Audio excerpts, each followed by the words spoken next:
This is Talk Business and Politics with Roby Brock. I'm Roby Brock. Welcome to today's Talk Business and Politics Daily. It's Tuesday, December 6th. Thanks for joining us. Here are your top stories of the day.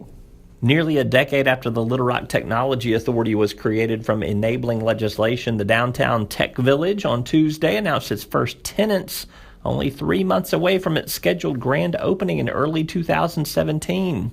After giving Executive Director Brent Birch the power to negotiate and execute lease agreements with prospective tenants at a special meeting, the Little Rock Technology Authority announced its first set of tenant agreements in anticipation of the Phase 1 opening of the startup incubator on March 1st of next year.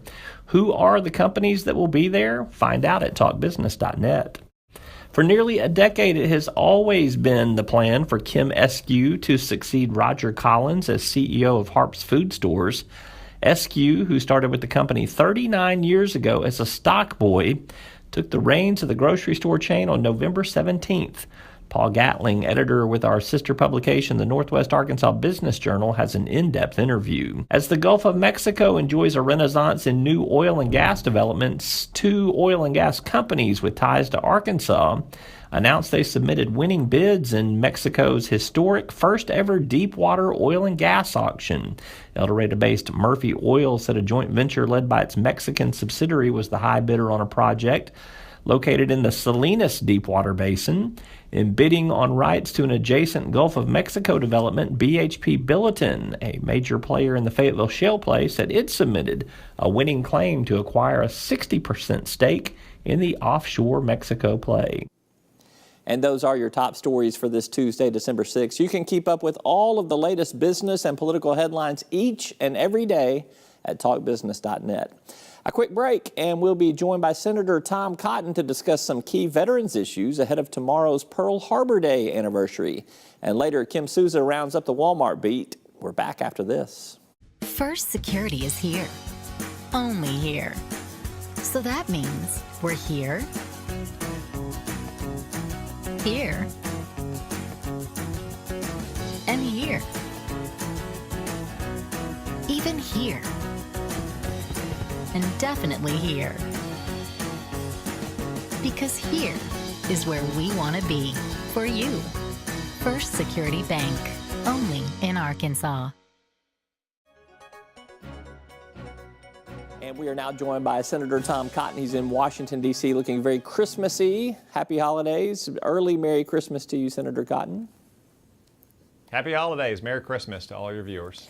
Let's talk about some action in the House of Representatives today. A bill that you sponsored, the Charles Duncan Buried with Honor Act, received the votes that it needed in the U.S. House of Representatives. It will now become the law of the land if the president signs it. Do you have assurances from the president that he will sign that? Will you be on hand for that bill signing? Well, Roby, given the unanimous vote in the Senate and the Department of Veterans Affairs support and the vote today in the House, I'm fully confident the president will be signing it. I'm not sure whether we'll have a signing ceremony, but what's important is that we've now provided for veterans who pass away without the means to provide for their funeral, for a casket, for an urn, to be buried in their communities. Charles Duncan was a veteran who was buried in Fort Smith, even though he's from Central Arkansas, because our national cemetery in Little Rock is full. And currently, the death benefit through the VA only applies to national cemeteries. So my legislation will expand that to state cemeteries or tribal cemeteries. And that means that we can take advantage of the cemeteries in Central Arkansas and in East Arkansas so veterans can be buried as close as possible to their home communities, to their families, to their loved ones, and they can truly be buried with honor where their loved ones are around and can visit in the future to make sure we cherish their memories. Tomorrow is Pearl Harbor Day, December 7th, 1941, a day of reverence in our country, kind of the greatest generation's 9/11 for our generation. What will you be doing tomorrow for Pearl Harbor? What will you be doing tomorrow for Pearl Harbor Day? Well, it's the 75th anniversary of the day that will live in infamy. But, you know, Roby, I was out this morning running on the mall, and I ran by the World War II Memorial, and I stopped and I thought about what it was like 75 years ago today, December 6th, 1941. Back in those days, there weren't smartphones or social media, internet, even widespread TV availability. even travel. So for those sailors out there in Pearl Harbor, it was a pretty exotic place to be in Hawaii. And they enjoyed their last day not knowing what was coming. And it was a sobering reminder of the sacrifices that so many Americans have given over 200 years to make sure that we can all live in freedom, enjoy the blessings of peace and prosperity, the blessings of faith and family and home during this holiday season. So as I was reflecting on them and what they felt this day and then what they faced 75 years ago tomorrow, I was very humbled to be able to serve the people of Arkansas and to serve our country. And I'll be thinking about their memory and the memories of so many others tomorrow on December 7th. Well, while we are on the subject of veterans and foreign affairs and wars, I'm going to find a way to work a Donald Trump question into our interview with you today. So President-elect Trump seems like he is going to be pretty active tweeting some ideas and thoughts about foreign policy. He is also, to our knowledge, conducting some business, discussing with a lot of world leaders, maybe just more congratulatory, but we really don't know. Possibly on unsecured phone lines, possibly without deep briefings from the State Department. Does that cause you some concern? No, media evolves over time, Roby. Franklin Delano Roosevelt was famous for his fireside chats that may have been seen as a break with past practice, but times change. And Twitter and social media is a very important way for leaders to speak directly to the American people. So I don't have great concern about Donald Trump's tweets. I think it's something that most elected officials have embraced, to include President Obama, and I think it's an effective way to speak directly to the American people. As far as his conversations with national leaders go, I'm 100% confident that the transition officials, both in the government and out of the government, have provided all adequate security they need, physical security, cybersecurity, communication security for the president-elect, as they would have done for any president-elect. Is that just an assumption, or do you have some knowledge of how all that's being set up? I'm just looking for assurances because I don't have that type of access. Well, Roby, I sit on the Armed Services Committee and on the Intelligence Committee, so let's just say that I am very confident that proper security is being undertaken. All right. Last question for you here. We've had a couple of cabinet picks that have been offered by President-elect Trump. You guys will get to deal with that in the new session of Congress after the first of the year. Odds-on favorite. Who's going to have the toughest confirmation hearing? Who do you think that's going to be? Oh, I wouldn't predict who's going to have a tough confirmation hearing. I think every nominee needs to have a thorough public vetting in front of their relevant committees, and we need to review their record and take seriously our advise and consent responsibility under the Constitution. Now, a fair and thorough hearing is not an aggressive or antagonistic hearing. It's simply fully airing their records and their plans to help implement the President-elect's agenda and to be responsive to the requests and the inquiries from Congress going forward. We've participated in some of these hearings over the last 3 years. I've sat through a Secretary of Defense nomination. I've sat through nominations for sub-cabinet positions, and the Congress is pretty intent on doing our job as a co-equal branch to ensure that we're fulfilling our advise and consent responsibilities. Have any of the cabinet nominees so far, any of them give you any concern? Are you supportive of all of them from what you know of them? Well, I can't anticipate right now voting against any of these nominees. Obviously, we'll review carefully every nomination that comes forward, especially those in front of my jurisdiction. But I think so far the President-elect is off to a very good start in filling out his cabinet and his White House staff with people who are going to help implement his agenda and help make real positive change in the lives of Arkansans and Americans. All right, Senator Tom Cotton, got to wrap it up there. Thank you so much for your time. And again, congratulations on your bill getting through the House. Thanks, Roby. Appreciate it. Merry Christmas to you and all your viewers. You bet. And we're back with more right after this. Each day, the promise of our nation begins again. Arkansas and America, moving forward. I help make that promise a reality.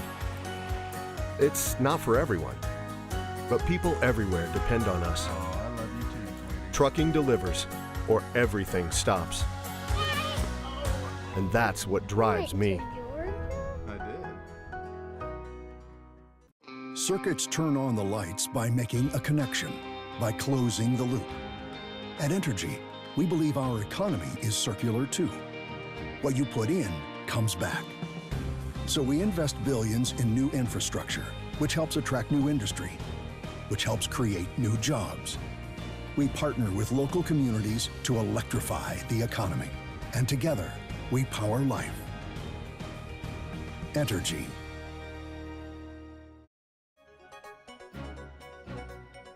Each and every week, we're keeping up with the latest in finance, banking, and investments through our finance microsite. It's brought to you and underwritten by the good folks at Stephens Inc. Here are some of the top headlines in this arena. The confluence of rising student loan debt, stagnant income growth, and tight lending standards facing U.S. millennials raises significant questions for long-term consumption patterns, savings rates, and the economy as a whole, says Fitch Ratings.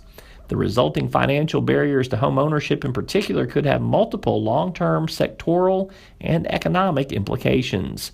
In a recently published report, Fitch's research team assessed the implications of long-term financial trends pertaining to income, debt, and credit conditions for millennials. Fitch believes that the ongoing increases in student debt to record levels, combined with low income growth, could be key factors constraining home ownership and may weigh on long-term consumption growth. U.S. Comptroller of the Currency Thomas Curry announced his office would move forward with considering applications from financial technology or fintech companies to become special-purpose national banks. Curry said the special-purpose national charters for fintech companies was in the public interest, has great potential to expand financial inclusion, will empower consumers, and help families and businesses take more control of their financial matters. TrueCar projects U.S. revenue from new vehicle sales reached $45 billion for the month of November. That's up 1.6% from a year ago. Despite lower average transaction prices, automakers should post a $712 million gain in revenue compared to last year due to 2 more selling days in the month of November. You can keep up with these headlines and many more throughout the week at our finance microsite. Just log on to talkbusiness.net.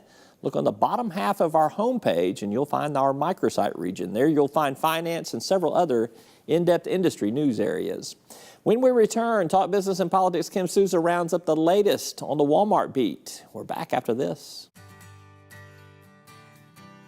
Arkansas Electric Cooperative Corporation provides electric energy across 2/3 of Arkansas. This is an exciting time in our energy history, with incredible progress being made in renewable energy and storage technologies. As our energy portfolio continues to diversify, we'll maintain an all-the-above strategy to provide reliable and affordable electricity. Ever since the first light bulbs were placed in our members' homes, the electric cooperatives have been the solutions provider for our members, and we want to continue that well into the future. So much of what Arkansas state employees do goes unnoticed, yet they have a positive impact on our citizens each and every day. The Arkansas State Employees Association recognizes individuals for excellence in the workplace and leadership in their communities. Congratulations to Deanna O'Malley of Texarkana, the Outstanding State Employee of 2016. We'd like to say thank you to all state employees for all of your hard work and dedication. Day in and day out, week in, week out, Talk Business and Politics' Kim Souza is keeping her eye on the Walmart beat. I asked her to give us a quick roundup of a few stories from the retail giant heading into the Christmas season. Walmart is serious about wanting to become an omni-channel retailer, but it knows it can't be done without the help of suppliers. That's why Walmart consistently is asking suppliers over and over and over to give them comprehensive item content that can go online for every item that is sold in stores. This SAO initiative continues to be pounded home by Walmart. They're not giving up on this because they know that as more shopping migrates online, the content becomes crucial. Without the content, it will be virtually impossible for consumers to have relevant information to ever want to try new products in the future. Walmart is quickly also expanding its marketplace presence online, and this is twofold for suppliers. For small suppliers, it can be a real perk because it can get their product on Walmart.com without them ever having to get an appointment with the Walmart buyer. But for large suppliers, well, it brings competition into the fold. Marketplaces overall are seen as positive for Walmart and positive for consumers. More products online from more suppliers equal lower prices overall. Look at what Amazon has done with marketplaces and disrupting an entire retail channel, and you simply know Walmart has to go there too. That's Talk Business and Politics' Kim Souza. You can keep up with her coverage of Walmart as well as the rest of our Northwest Arkansas office on our website at talkbusiness.net. That is all for today's Talk Business and Politics Daily. I'm Roby Brock. I'll see you tomorrow.